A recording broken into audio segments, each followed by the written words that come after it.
Bienvenue sur Éclat de Sakina, un espace de douceur pour apaiser votre cœur et nourrir votre esprit. Ici, nous parlons de spiritualité, de l'islam et de ce qu'il peut apporter au quotidien pour renforcer notre lien avec Allah. Chaque épisode est une invitation à trouver la paix intérieure et à renforcer votre foi, tout en douceur et simplicité. Que vous soyez en quête de sérénité ou que vous souhaitiez approfondir votre relation avec votre Créateur, Éclat de Sakina est là pour vous accompagner avec bienveillance. Prenez un moment pour vous et laissez la lumière de la foi éclairer votre cœur. Éclat de Sakina, le podcast où le cœur rencontre la douceur de la spiritualité. Aujourd'hui, à travers le meilleur des récits, qui n'est autre que la sourate Youssouf, nous allons apprendre les enseignements et les leçons qu'elle a à nous enseigner. C'est une liste bien évidemment non exhaustive, mais on va quand même en voir un petit paquet de leçons et d'enseignements. Pour moi, il est important déjà de dire que il faut lire cette sourate et la relire encore et encore, parce que à chaque fois que vous la lirez, vous trouverez de nouvelles leçons et finalement de nouvelles morales en tirer. Donc, n'hésitez pas. Et puis surtout, Allah nous a dit que les leçons pour les hommes doués d'intelligence. Voilà ce qu'est le Coran, finalement. Alors aujourd'hui, on va prendre le temps de réfléchir aux sagesses cachées et aux bénéfices que cette sourate a à nous apporter. Je tiens à souligner que cet épisode ne sera pas le seul concernant l'explication des enseignements et des leçons tirées de sourates. Donc restez à l'affût et on va pouvoir commencer. Déjà, je vais commencer à un premier point en disant que la sourate Youssouf, elle est étonnante parce qu'elle nous apporte les détails qu'il faut au moment qu'il faut. Si vous écoutez des tafsirs, si vous ne maîtrisez pas forcément la langue arabe dans tous ces détails, vous verrez la beauté, l'éloquence même et la justesse des mots utilisés par Allah Azzawajal pour finalement nous décrire l'histoire et nous faire comprendre le plus important. Je tiens à souligner cela parce que il n'y a pas de superflu, ça va à l'essentiel et au final, on n'est pas embêté avec des détails qui n'ont pas lieu. Et quand on comprend chacun des mots qui ont été utilisés et qu'on en comprend la profondeur, c'est incroyable, véritablement. Il y a un point aussi intéressant que j'ai relevé, c'est que finalement, quand Allah veut nous offrir quelque chose à quelqu'un, nous bénir, on va dire d'une certaine façon, il va le faire par la connaissance.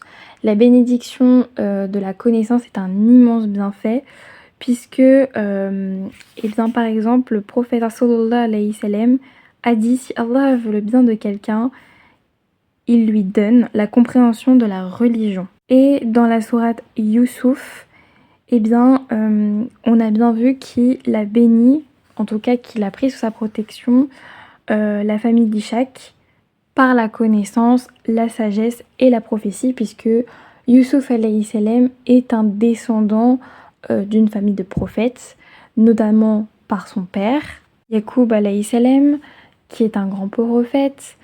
On peut encore parler, bien sûr, du coup, du père de Yacoub, qui était donc Ishak, ou Isaac, pour ceux qui n'auraient pas forcément, du coup, le nom en arabe.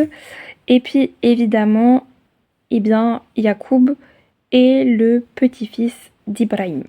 Donc, en fait, on voit là que Allah, déjà, il a béni, en fait, de prophètes toute une lignée. Youssouf alayhi salam ne pouvait être que un grand prophète, étant donné la lignée dont il descend. Et donc Allah les a bénis et leur a donné donc la foi et le savoir, puisque Youssouf alayhi salam a le don de pouvoir interpréter les rêves de façon concrète grâce à l'aide d'Allah Azawajal, évidemment. Et puis la foi, il lui a donné une foi extrêmement profonde.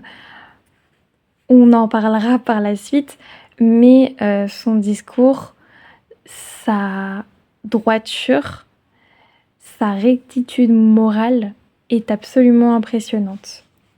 Autre leçon finalement à tirer, c'est que l'intuition du croyant est donc une réalité. Alors l'intuition du croyant, c'est tout simplement le fait d'être proche d'Allah, et donc elle permet aux croyants de pouvoir se guider correctement.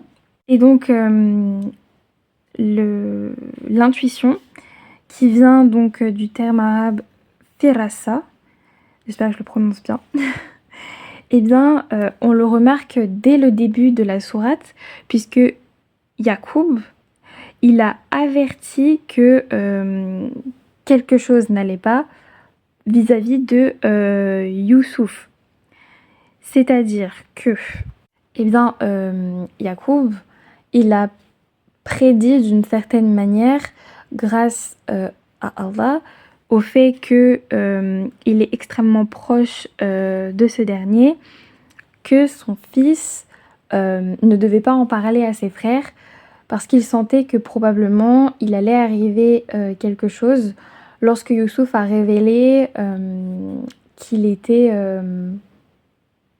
qu'il a demandé à son père la description de ce rêve qu'il a fait donc au tout début de la sourate. Donc finalement, Yacoub, il a averti son fils en lui disant « Mon fils, lui répondit son père, ne raconte pas ce rêve à tes frères de peur qu'ils n'ourdissent un complot contre toi, car Satan est pour l'homme un ennemi juré. » Donc en fait, l'intuition ou la firasa que Allah accorde aux vertueux est une véritable finalement bénédiction aussi, puisque elle peut être utilisée à des fins privées, elle peut être utilisée dans les décisions de la vie, concrètement dans la vie de tous les jours, pour rester droit, pour éviter justement de prendre les mauvais chemins et de fréquenter les mauvaises personnes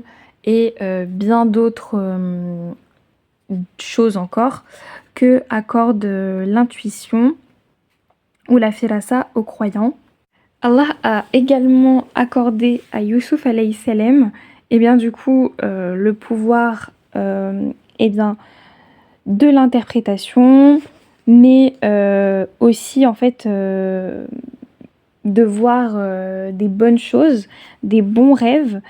C'est des bénédictions que Allah a accordées donc à ses prophètes et donc à ses serviteurs les plus vertueux. Au final, en islam, on peut catégoriser les rêves, ou les classifier plutôt. On a les rêves qui viennent d'Allah Azawajal, les rêves qu'on pourrait dire donc de l'âme ou finalement du subconscient, qui peuvent donc refléter des pensées ou des préoccupations personnelles, et les rêves issus de Shaitan. Donc les rêves dits divins peuvent être considérés comme des signes, des prémonitions, tandis que finalement ceux de l'âme, ceux qui sont plus personnels, sont à interpréter avec prudence. Donc voilà, effectivement, l'interprétation des rêves, le lien direct avec Allah Azawajal, sont des dons que Allah a accordés à un très petit nombre, mais ça nous apprend quand même beaucoup de choses sur Youssouf alayhi salam, sur les bienfaits que Allah octroie à ses plus vertueux, et que finalement nous pouvons aussi comprendre la signification finalement pas de nos propres rêves, mais finalement nous pouvons en apprendre plus sur les rêves que l'on peut faire, sur d'où ils viennent, comment on pourrait les classifier, nous de notre côté. C'est très intéressant en tout cas. La sourate Youssouf nous apprend également que la beauté intérieure finalement celle de la moralité, de nos valeurs, de la décence est bien plus importante, plus attrayante que celle de la beauté extérieure, puisque en effet la beauté intérieure, elle résulte finalement du caractère de la personne, elle provient donc de ses bonnes manières, de sa valeur, de sa foi, et finalement de sa droiture, de sa morale. La beauté intérieure, c'est celle qui nous enseigne le plus... Enfin, c'est celle qui nous amène à mieux comprendre une personne, qui elle est, ce qu'elle veut finalement aussi dans la vie. Voilà. Alors que finalement donc, quelle que soit la façon dont les personnes vivent leur vie, eh bien, la fitra, ou bien du coup la beauté intérieure, la nature innée, leur permet donc de distinguer le bien ou le mal. Et comme je l'ai dit plus tôt, une vie droite, une vie saine, une personne qui a fait ces choix-là, elle est représentative de sa beauté intérieure, finalement de ce qu'elle vaut et de qui elle est au final. Et donc on en vient à un exemple plus concret dans donc la sourate Youssouf. Youssouf, une fois qu'il a refusé les avances de la femme d'Al-Aziz, eh bien elle a invité ses amis qui ont attesté donc de la beauté extérieure de Youssouf alayhi salam. Mais au final, ce qu'on en retient le plus, c'est que de par le refus de Youssouf alayhi salam, ça l'a rendu encore plus attrayant aux yeux de la femme d'Al-Aziz, puisque en effet, de par ses valeurs, de par sa foi en Allah Azza wa Jal, Youssouf alayhi salam, il n'a pas craqué, il n'a pas accepté de répondre aux désirs de cette femme qu'il a vu grandir et qui était donc la femme de son maître. Et en fait, les amis de la femme d'Al-Aziz, en voyant ce côté inaccessible, en voyant qu'il reste droit, en voyant qu'il n'a pas au final accepté les avances, ça l'a rendu de sa beauté extérieure encore plus beau qu'il ne l'était en fait. Youssouf alayhi salam, il était décrit comme extrêmement attrayant physiquement, mais finalement c'est sa beauté intérieure qui lui a permis d'être encore plus attrayant, puisque en fait l'être humain, il va venir être admiratif d'un comportement, d'une attitude. Ça va embellir une personne ou au contraire la rendre moins attrayante physiquement. Et il faut se rendre compte de cela. Cet exemple vient véritablement nous montrer que que finalement, peu importe sa beauté extérieure qui, oui, était illustrée tel un ange pour les invités de la femme d'Al-Aziz, Youssouf alayhi salam, il a été resplendissant de par sa nature, de par sa beauté intérieure. Il a rayonné de cette manière. Donc, on en retient que la beauté intérieure, elle peut très bien vieillir avec le temps. Elle peut devenir encore plus belle qu'elle ne l'est. Elle mûrit, elle prend en sagesse et elle reste. Elle devient comme finalement j'ai pas d'exemple véritable, mais il y a beaucoup de choses qui, avec le temps, prennent en valeur.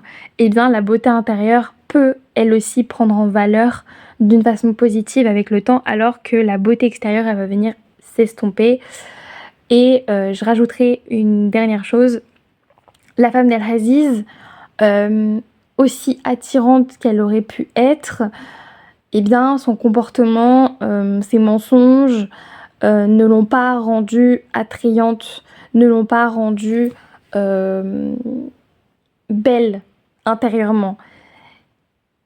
Elle voulait assouvir ses propres désirs qui étaient extrêmement mal perçus, malvenus, puisque c'était uniquement pour son propre intérêt. Elle n'a pas pensé à l'intérêt personnel de Youssouf alayhi salam. Et bien peu importe finalement comment elle aurait pu être extérieurement, dans sa beauté extérieure, dans son physique, dans la façon de s'habiller, sa beauté intérieure a été souillée, en fait. Et c'est la leçon principale finalement qu'on peut en tirer avec ce passage.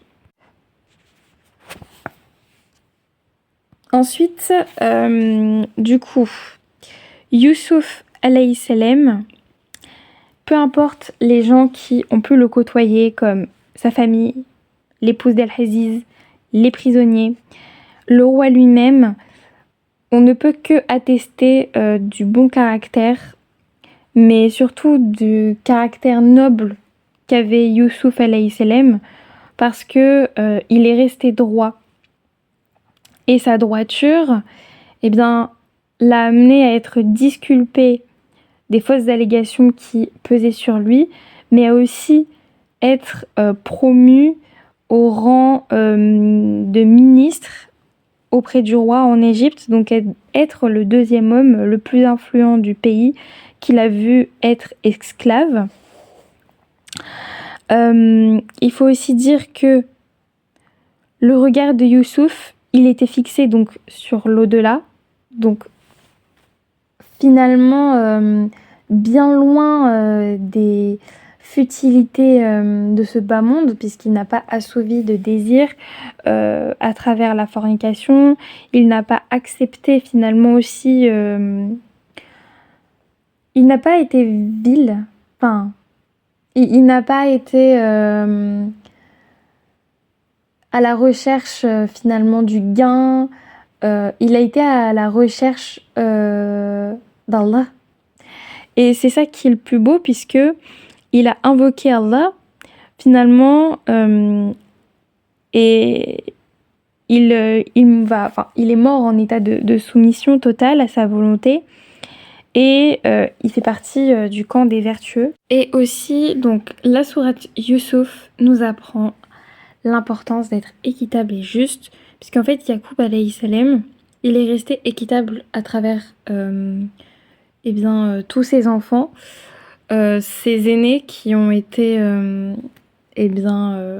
terribles avec Youssouf alayhi salam. Il est toujours resté dans la confiance envers Allah. Et puis surtout, on apprend que l'amour et l'équité sont donc deux choses différentes, puisque un musulman, il est tenu de traiter ses enfants de manière équitable, mais il n'est pas tenu de les aimer de manière égale. Yacoub alayhi salam, on a pu voir qu'il a fait preuve de justice, puisque il était en effet davantage aimant envers ces derniers, Youssouf et Benyamin, mais il est resté tout de même compréhensif, malgré la douleur de la séparation avec Youssouf alayhi salam, envers ses aînés.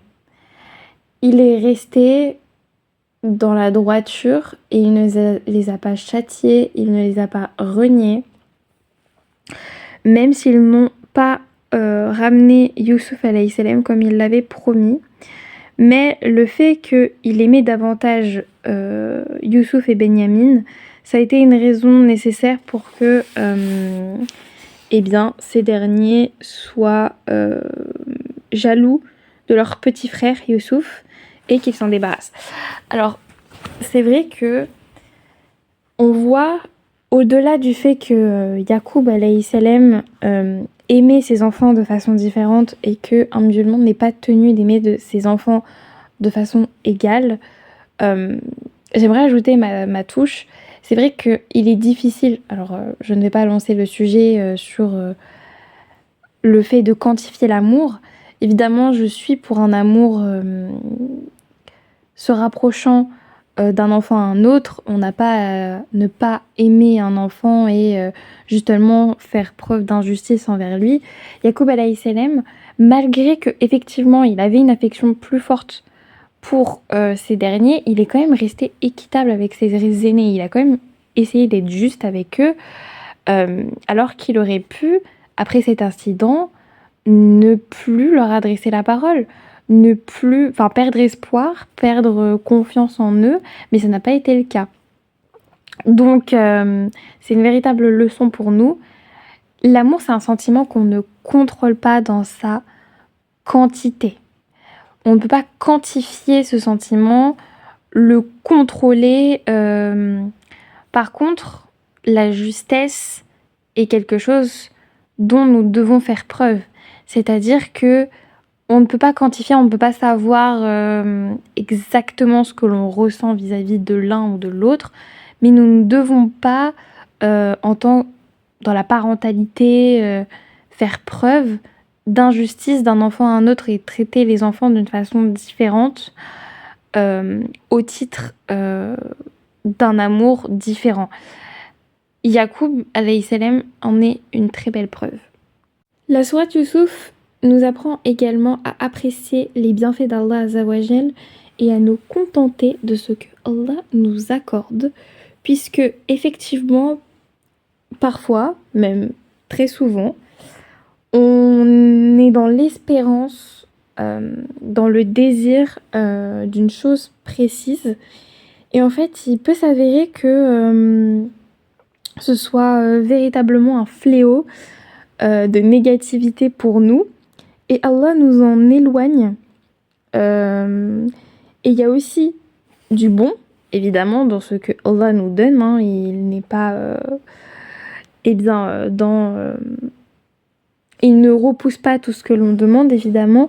Il y a du bon que Allah nous accorde et dont nous devons être reconnaissants, évidemment. Nous devons être reconnaissants dans tous les cas. Allah aussi peut nous priver de certaines choses. Et peu importe s'il nous prive, s'il nous accorde ce que l'on a demandé ou pas, nous devons apprécier ce que Allah nous donne. Et pourquoi ? Eh bien, parce que Allah, lui seul, sait ce qu'il y a de meilleur pour nous, sa création. Autre leçon très intéressante à tirer, nous devons ne pas faire étalage de nos bienfaits, des bénédictions que Allah nous incombe, puisque ça attire la jalousie des autres et de mauvaises pensées finalement envers nous, comme finalement Yacoub alayhi salam l'a prévu pour Youssouf. Quand Yacoub alayhi salam il a compris le rêve de son fils, ce que cela signifiait véritablement, eh bien, il lui a dit de ne pas le partager avec ses frères parce qu'il avait peur que ces derniers ne fassent pas bon usage vis-à-vis de lui et il ne s'est pas trompé par rapport à cela. Donc en fait, en tant que croyant, on doit être discret également par rapport aux bienfaits que l'on reçoit. Évidemment, cela fait partie donc de bien s'entourer, de parler finalement que de ce qui a véritablement besoin de parler. Malheureusement, les gens qui nous entourent ne sont pas tous avec de bonnes intentions et parfois les gens ne s'en rendent même pas compte. Donc il est vrai que c'est mieux de ne pas faire étalage de tous les bienfaits qui puissent nous arriver, sachant peut-être qu'en face de nous, la personne ne peut à ce moment-là ne pas vivre des moments qui sont particulièrement plaisants pour elle et elle peut avoir envie d'une vie qu'elle s'imagine au final. Parce qu'un bienfait ou plusieurs bienfaits ne sont pas représentatifs effectivement de la vie de chacun, mais la jalousie arrive très vite. Également, le croyant doit toujours être prudent. Alors je m'explique. Dans le sens où nous devons toujours réfléchir aux conséquences des actions avant de choisir la ligne de conduite à adopter. Comme nous pouvons le voir donc avec Yacoub alayhi salam, qui eh bien, a longuement hésité avant de laisser et d'accorder sa permission d'emmener le petit frère de Youssouf, donc Benyamin, avec ses enfants aînés, ses frères aînés. Donc il était d'abord réticent d'emmener, de les laisser prendre Benyamin avec eux, parce qu'il avait une mauvaise expérience vis-à-vis de Youssouf alayhi salam et ce qui lui est arrivé. Le prophète sallallahu alayhi wa sallam a dit: le croyant ne se laisse pas piquer 2 fois par le même trou. Et il est vrai que nous devons être prudents et précautionneux dans les choix que nous faisons, dans les personnes que nous fréquentons, parce que tout a des conséquences et que surtout l'être humain n'est pas composé que de bonnes intentions. Nous pouvons le voir, nous avons un libre arbitre, chacun de nous ne sommes pas tous bien intentionnés et même par rapport à nous-mêmes, nous devons toujours réfléchir à la ligne de conduite que nous adoptons, pas que finalement vis-à-vis des gens, nous devons réfléchir à la meilleure conduite à adopter par rapport finalement au monde qui nous entoure, étant donné qu'il est en total... il n'est pas en adéquation avec notre mode de vie, notre façon de penser en tant que croyant. Également retenir quand même que il y a beaucoup d'exercices de patience dans cette sourate. Je m'explique, parce que la sourate Youssouf, elle nous enseigne donc la patience à différents niveaux. La patience lors du calamité, la patience en se retenant de commettre des péchés, et la patience en persévérant dans les actes d'adoration. Et attention du côté donc dans la sourate Youssouf, le père de Youssouf, donc Yacoub, lui, il a eu ce que l'on pourrait nommer une belle patience, parce que à quoi consiste cette belle patience? Il s'est tourné vers Allah Azzawajal pendant ses épreuves et il ne s'est plaint, subhanallah, que auprès de Allah Azzawajal. C'est-à-dire que il n'a recherché au final que la sympathie d'Allah, que la sympathie des gens. Il ne s'est pas apitoyé sur son sort aux autres, il s'est confié à Allah et Allah seul. C'est-à-dire que là, on a un degré de foi extraordinaire, dans le sens où il a patienté dans une épreuve extrêmement difficile, il a supporté avec patience et avec beaucoup de force d'âme, et donc cette belle patience est ce qu'on pourrait nommer en arabe le sabrun jamil, et je nous la souhaite à tous de pouvoir supporter les épreuves avec simplement le silence auprès des êtres humains et d'aller finalement que parler à Allah. C'est-à-dire qu'on est dans un degré de foi où on n'est pas dans la plainte auprès de l'être humain, où on n'est pas en train de se plaindre des actions d'Allah, mais on est bel et bien en train d'invoquer et de ne parler de nos soucis qu'à Allah. Enfin, ça ne veut pas dire qu'on doit se couper des autres et qu'on doit arrêter de raconter nos soucis aux autres. C'est pas ça qu'il faut retenir. Ici, ce qu'il faut retenir, c'est que Yacoub alayhi salam, il a traversé une épreuve extrêmement difficile, qui est donc la séparation avec son enfant, de ne pas savoir s'il a perdu son enfant pour toujours. il a fait confiance à Allah, donc déjà il a fait preuve d'un immense tawakkul, mais surtout il ne s'est plaint de ses sentiments, il n'a fait finalement confiance qu'à Allah, et il a révélé ce qu'il ressentait au plus profond de lui, même si ça pouvait se voir, qu'à Allah.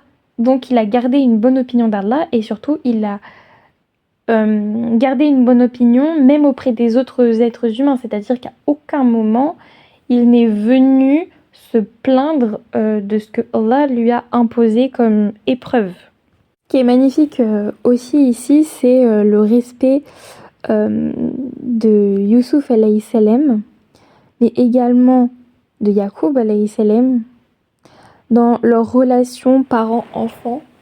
Je trouve ça particulièrement magnifique parce que on est sur un amour extrêmement développé.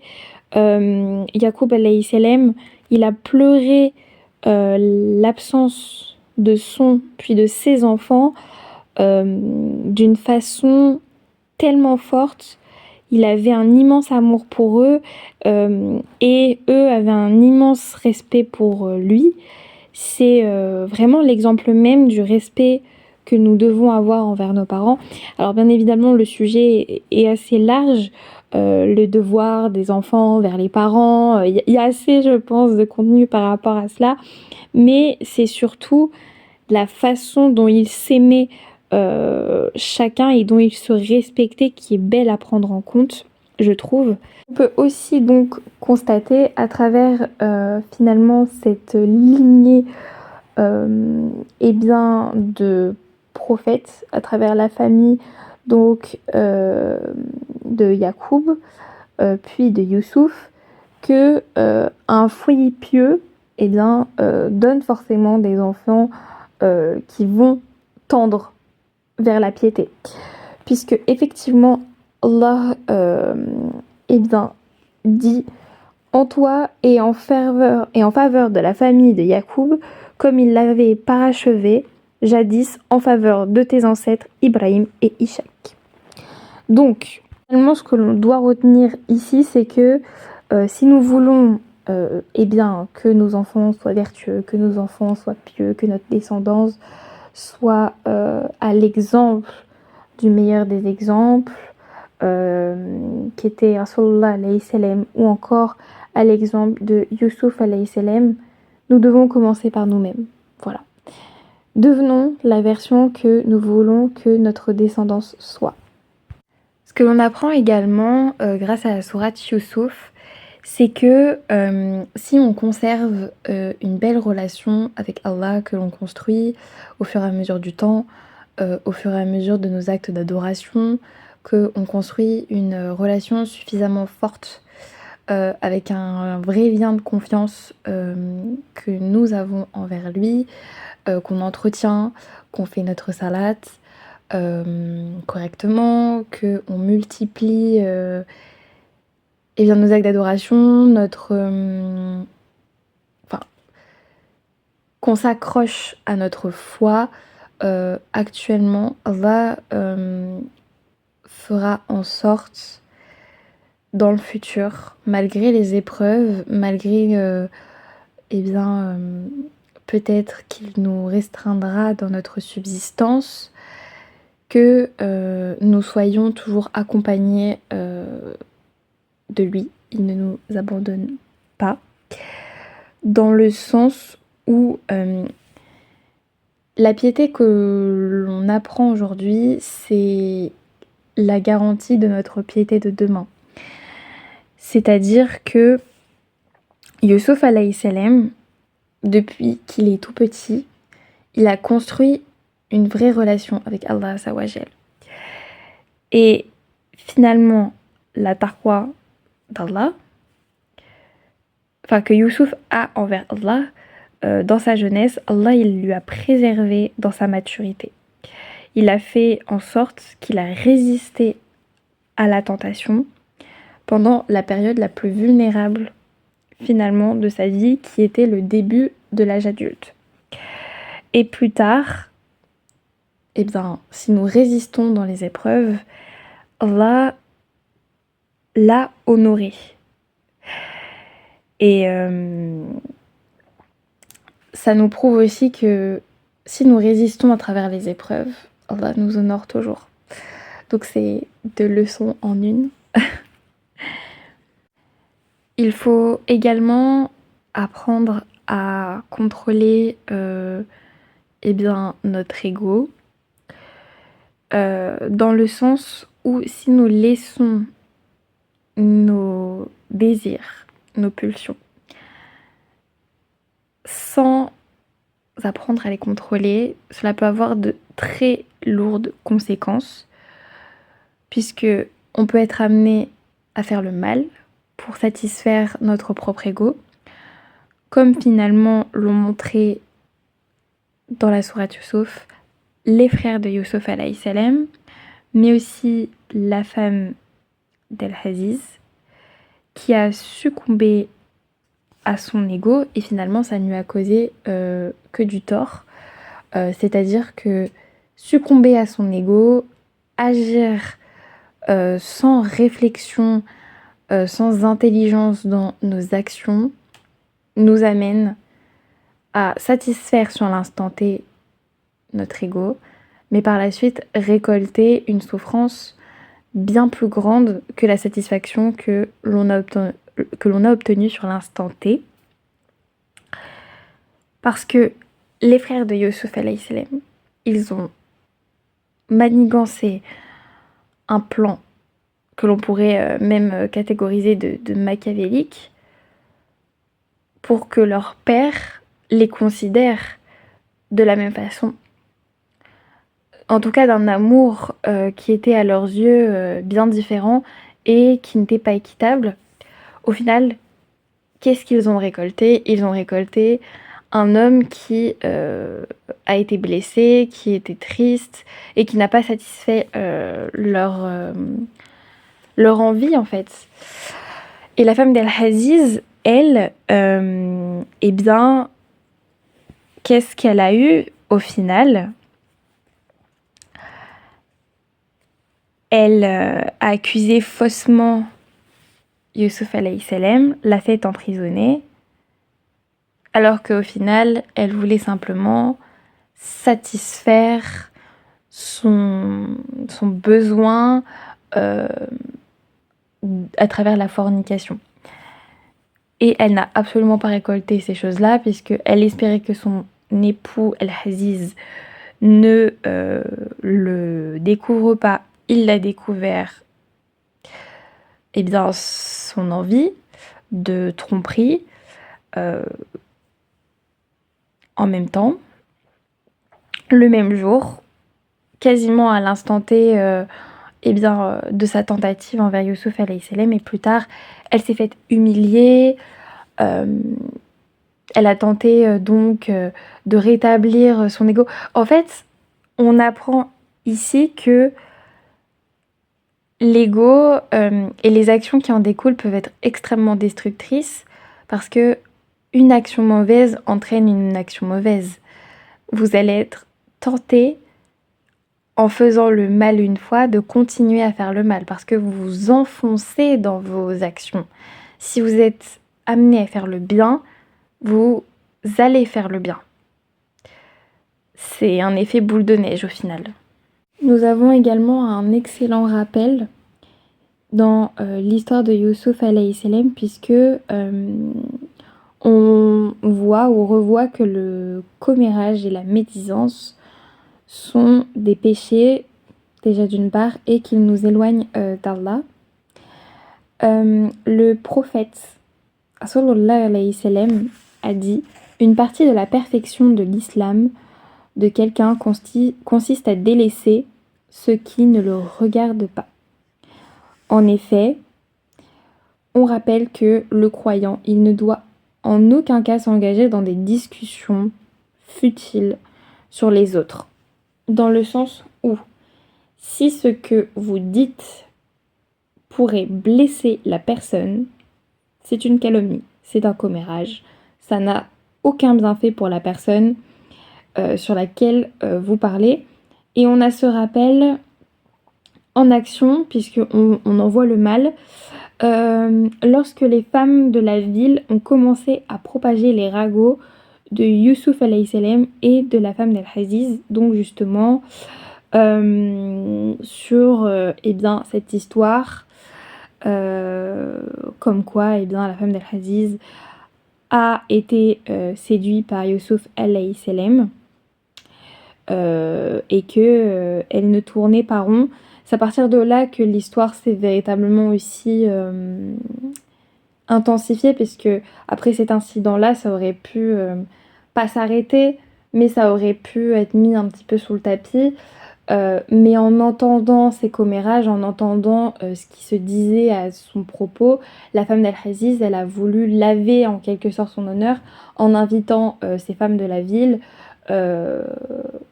dans son foyer pour constater la beauté de Youssouf alayhi salam, pour dire regardez, je ne suis pas quelqu'un de déséquilibré, disons-le, je ne suis pas qu'une séductrice, vous-même vous vous êtes tranché les doigts à sa vue puisque vous avez cru voir un ange.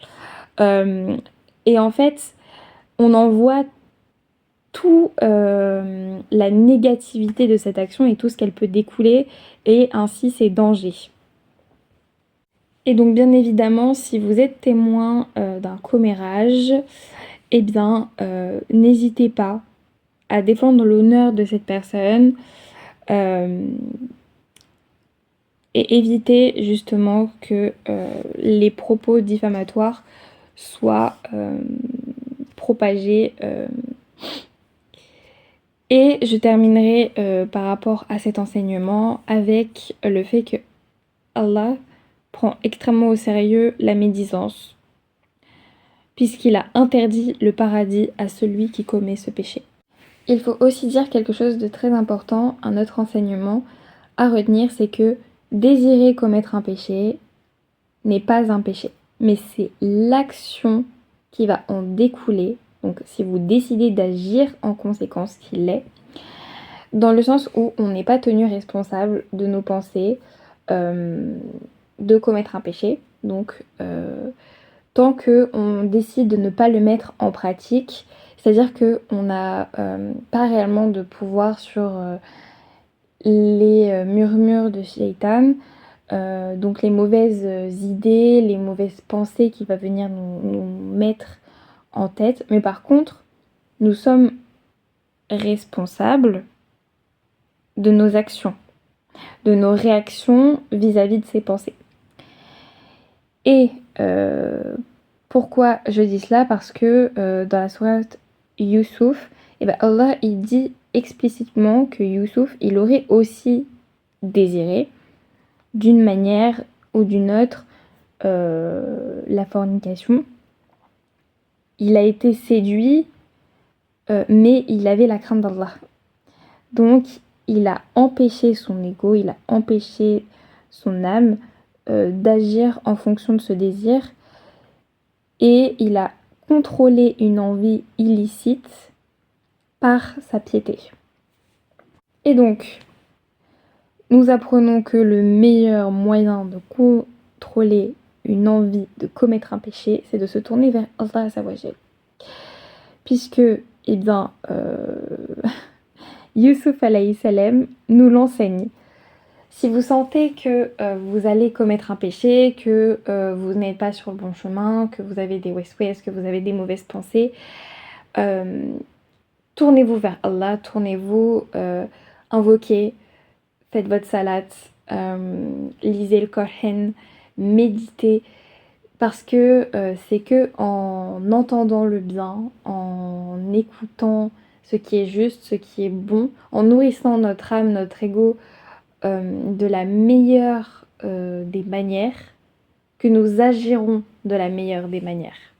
On apprend aussi grâce à Youssouf alayhi salam que le croyant ne doit pas blesser les sentiments d'autrui. Et Youssouf alayhi salam, il vient nous illustrer cela à travers notamment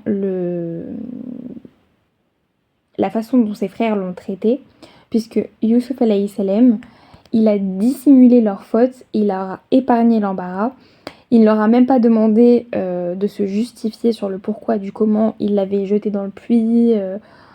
Et en fait, le jour où ils ont reconnu leur culpabilité, Youssouf alayhi salam, il a dit « Aucun reproche contre vous en ce jour ». C'est incroyable parce que il avait tellement atteint un niveau de foi qui lui a amené la paix qu'en fait, son âme n'a à aucun moment été dans le jugement, le reproche, la vengeance. Il n'en a absolument pas fait cet usage. Au contraire, il a agi dans le bien et il a montré qu'on pouvait passer au-dessus de ces choses-là, que c'est extrêmement dur, mais que même lorsqu'on nous a fait du mal, en fait, on doit nous-mêmes pardonner, d'une part, mais surtout ne pas agir comme ceux qui ont mal agi en face de nous. On ne contrôle pas la réaction ni les actions des autres, mais on contrôle notre réaction et notre action, à travers aussi notre lien avec Allah. Et je terminerai sur une leçon qui est la notion du tawakkul et justement sa bonne explication de cette notion et son application à travers la sourate, puisque effectivement le tawakkul déjà c'est la confiance en Allah et elle implique de faire tout ce qui est en notre pouvoir dans les causes, tout en faisant confiance et en nous appuyant sur Allah. Dans la sourate Youssouf, eh bien, comment Youssouf alayhi salam a prouvé son tawakkul en faisant les causes. Quand il a demandé au prisonnier qui a été libéré de le mentionner au roi, Youssouf alayhi salam, il a utilisé les moyens à sa disposition pour l'aider, mais c'est tout. C'est-à-dire que dans un premier temps, eh bien, ça n'a pas eu les répercussions que probablement Youssouf alayhi salam pensait, mais dans tous les cas, il avait confiance en Allah. Il n'était pas dans l'anticipation de ce qui allait arriver, ni dans finalement une forme de négativité dans ce qui en est découlé. C'est-à-dire qu'il a fait ce qui était en son pouvoir, mais après, il a laissé Allah faire les causes. Et par la suite, ça s'est révélé fructueux puisque des années plus tard, Youssouf alayhi salam a récolté ce qu'il avait demandé à Allah. Et en fait, beaucoup pensent que, à tort, que faire confiance en Allah, c'est rester assis et ne rien faire. Alors que le tawakkul, ça consiste à faire de notre mieux pour atteindre notre objectif, tout en croyant que les résultats sont entre les mains d'Allah. Donc véritablement, quand vous faites des actions, quand vous pensez que ça va mener à un résultat mais que ça ne répond pas à vos attentes, il ne faut pas être déçu. En fait, il faut faire ce qui est en votre pouvoir, faire les causes, faire les actions nécessaires pour atteindre votre but, mais le résultat appartient à Allah. Donc j'ai décidé d'arrêter là pour les leçons et les enseignements que nous apporte la sourate Youssouf. C'est très loin d'être les seules leçons et les seuls enseignements à en tirer. Comme je l'ai dit plus tôt, c'est une liste qui est non exhaustive.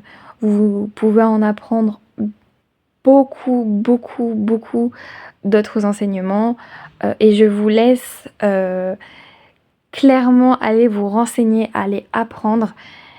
J'espère avoir pu être une petite pierre à l'édifice, en tout cas avoir été une cause pour que cela puisse vous inciter à aller